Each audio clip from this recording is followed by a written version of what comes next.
আমরা মাছে ভাতে বাঙালিরা কিন্তু একটু মাছ পেলেই আমরা ভীষণভাবে খুশি হয়ে যাই। আর যদি সেই মাছটা হয় জ্যান্ত মাছ, তাহলে তো কোনো কথাই নেই। আজকে আপনাদের সাথে শেয়ার করব আলু ফুলকপি দিয়ে একদম জ্যান্ত রুই মাছের ঝোল। টাটকা মাছের ঝোল যেভাবে খুশি রান্না করলে কিন্তু সেই মাছ খেতে হয় অতুলনীয়। আর বাজারে কিন্তু এখন বর্ষাকালের জন্য প্রচুর পরিমাণে টাটকা তাজা মাছ পাওয়া যাচ্ছে। তাই আজকে আপনাদের সাথে শেয়ার করব একদম টাটকা তাজা রুই মাছের ঝোল। রুই মাছের ঝোল বানানোর জন্য আমি এখানে একটা বড় সাইজের রুই মাছের থেকে 4 পিস রুই মাছ নিয়ে নিয়েছি। মাছটাকে প্রথমে আমি ভালো করে নুন হলুদ মাখিয়ে নেব।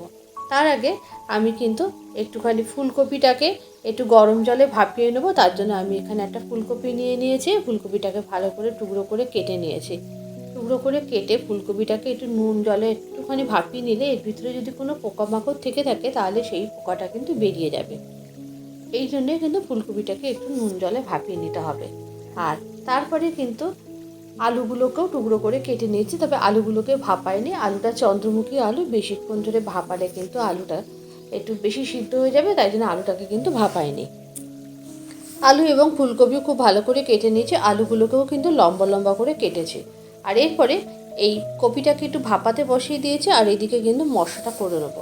এর জন্য আমি কিছুটা পরিমাণ আদা নিয়ে নিয়েছি, একটা বড় দিকে শুকনো লঙ্কা নিয়েছি, একটু কাঁচা লঙ্কা নিয়েছি। আমি কিন্তু কোনো রসুনের ব্যবহার করব না। আদাগুলোকে স্লাইস করে কেটে নিয়েছি।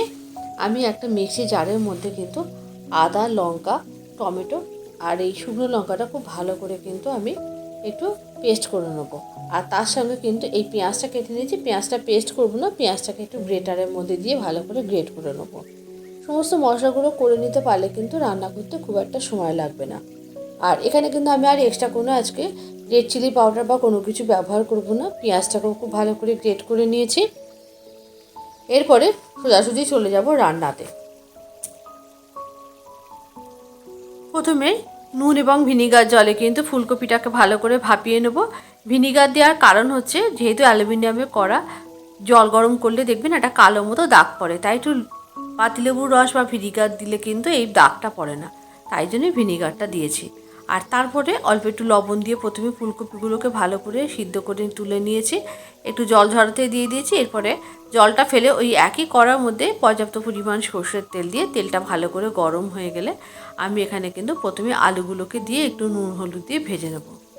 আলুগুলোকে দিয়ে খুব বেশি ভালো করে ভাজার দরকার নেই, কেননা বললাম যে চন্দ্রমুখী আলু বেশি ভাজলে কিন্তু একটু ভ্যাতে হয়ে যাবে, তখন ঝোলের মধ্যে দিলে কিন্তু গলে যাবে, তখন খেতে ভালো লাগবে না। আর এরপরে একই সাথে দিয়ে দিয়েছি ফুলকপিগুলো। আলু এবং ফুলকপি কিন্তু ভেজে নিতে হবে। প্রথমে ভেজে নেওয়ার পর আলুগুলোকে তুলে নিয়েছি। তারপরে ফুলকপিগুলোকে আরও 2-4 মিনিট ভেজে ফুলকপিগুলোকেও কিন্তু আমি আলাদা করে একটা পাত্রে তুলে নিয়েছি।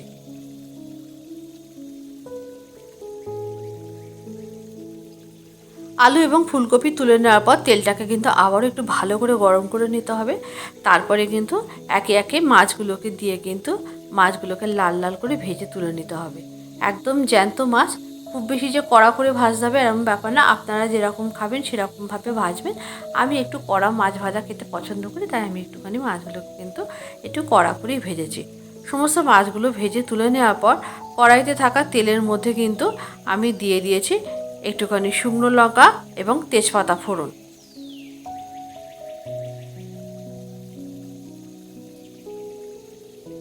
তেজপাতা এবং শুকনো লঙ্কা ফোড়ন দিয়েছি, আর তার সাথে দিয়ে দিয়েছিলাম কিন্তু অল্প একটু গোটা জিরে ফোড়ন। ফোড়নটা বেশ হয়ে গেলে তারপরে কিন্তু এর মধ্যে দিয়ে দিয়েছি গ্রেট করে রাখা পেঁয়াজটা। পেঁয়াজটা কিন্তু দেওয়ার সময় একটু পেঁয়াজটা নিংড়িয়ে দিতে হবে, কেননা গ্রেট করার পর না পেঁয়াজের থেকে অনেকটা জল বেরোয়। সেই জলটা কিন্তু শুকাতে অনেকটা সময় লাগে, তাই একটু জলটা আমি হাত দিয়ে নিংড়িয়ে দিয়েছি। পেঁয়াজটা বেশ ভালো মতো ভাজা হয়ে গেছে। তারপরে কিন্তু আমি এর মধ্যে যে টমেটো, শুকনো লঙ্কা, কাঁচা লঙ্কা, আদা যে একটা পেস্ট করে রেখেছিলাম, সেই পেস্টটা কিন্তু আমি এর মধ্যে দিয়ে দিয়েছি। দেওয়ার পর মশলাটা কিন্তু খুব ভালো করে কষিয়ে নিতে হবে। মশলাটা কষানোর উপরেই কিন্তু মাছের ঝোল কতটা ভালো হবে সেটাই ডিপেন্ড করবে, কেননা মশলা যেন একেবারেই কাঁচা গন্ধ না থাকে। কাঁচা গন্ধ থাকলে কিন্তু সেই মশলা একেবারেই খেতে, মাছের ঝোল খেতে একদম ভালো হবে না। এই সময় দিয়ে দিয়েছি স্বাদ অনুযায়ী লবণ এবং দিয়ে দিয়েছি কিন্তু অল্প একটু হলুদ। সব কিছু ভালো মতো কষিয়ে নেওয়ার পর কিন্তু এর মধ্যে দিয়ে দিয়েছি ভেজে রাখা আলু এবং ফুলকপিগুলো। আলু ফুলকপি দিয়ে কিন্তু মশলার সাথে আবারও ভালো করে কষিয়ে নিতে হবে। ভালো করে কষিয়ে নেওয়ার পর কিন্তু এর মধ্যে দিয়ে দিয়েছি বেশ কিছুটা পরিমাণ গরম জল। অবশ্যই গরম জল দেবেন। আপনারা তো জানেন আমি রান্নায় সবসময় গরম জল ব্যবহার করার চেষ্টা করি, এতে কিন্তু রান্নার স্বাদ অনেক বেশি ভালো হয়।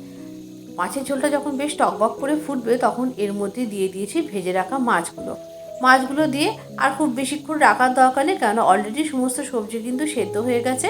মাছের ঝোলটা কিন্তু বেশ গ্রেভি হলে নামিয়ে নিতে হবে। আর এর মধ্যে দিয়ে দিয়েছি অল্প একটুখানি ভাজা জিরের গুঁড়ো আর দিয়ে দিয়েছি 1 মুঠো পরিমাণ ধনেপাতা। আমি এখানে কিন্তু কোনো গরম মশলার ব্যবহার করিনি। মাছের ঝোলটা কিন্তু একেবারেই রেডি হয়ে গেছে। এরপরে কিন্তু একটা প্লেটের মধ্যে আমি মাছের ঝোলটাকে সার্ভ করে নেবো। গরম গরম ভাতের সাথে কিন্তু এরকম টাটকা রুই মাছের ফুলকপি আলু দিয়ে ঝোল কিন্তু অসাধারণ লাগবে। আপনারা কিন্তু অবশ্যই ট্রাই করবেন। আর রেসিপিটা কেমন হয়েছে কিন্তু জানাতে অবশ্যই ভুলবেন না। রেসিপিটা যদি ভালো লেগে থাকে অবশ্যই একটুখানি লাইক করে একটু কমেন্ট করে দেবেন। নিত্য নতুন রান্নার আপডেট পেতে অবশ্যই কিন্তু আমার পেজটাকে আপনারা ফলো রাখবেন। আমি কিন্তু প্রতিনিয়তই কোনো না কোনো রান্নার আপডেট এখানে দিতে থাকি। যদি ভালো লেগে থাকে অবশ্যই একটু লাইক করবেন। আর আপনারাও কিন্তু রেসিপিটা বানিয়ে কমেন্ট বক্সে ছবি দিতে ভুলবেন না। আজকে তাহলে এই পর্যন্ত। আবারও দেখা হবে পরবর্তী ভিডিওতে আর একটা নতুন কোনো রেসিপির সাথে। সবাই অনেক ভালো থাকবেন, সুস্থ থাকবেন। আর রেসিপিটি কেমন হয়েছে অবশ্যই জানাবেন। আজকে তাহলে এই পর্যন্ত। আবারও দেখা হচ্ছে পরবর্তী ভিডিওতে।